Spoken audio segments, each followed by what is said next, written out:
I'm Brad Young.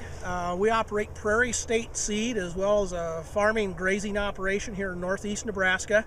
I guess our seed business has grown from selling a little bag of this here and there till now it's a full-time job. We do almost solely forage crops.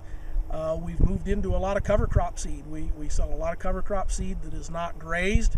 A lot of no-till farmers are doing that, and I've been doing what I've called shotgun cover crop mixes since about the year 2000.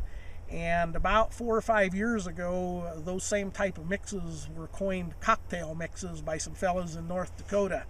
And same type of mixes, and that name has kind of caught and taken off, mainly because of no-till farming. They've seen that they need to have some cover crops out there to build some soil health and capture some nutrients and fix some nitrogen and build some soil and keep the ground covered with something green and growing as much of the year as possible. And a lot of what I was selling as shotgun cover crop mixes for forage are the same mixes that we're using today for cover cropping, and that's really taken off in the last 5 years.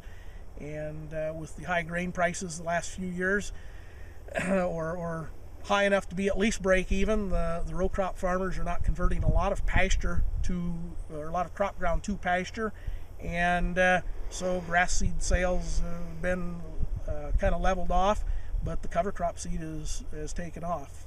Some of the things, lentils and vetches that we sold very small quantities of a few years ago, 7 or 8 years ago, we sell truckloads of it now. And some of the things that we used to sell truckloads of grass seed now are down to a pallet or two.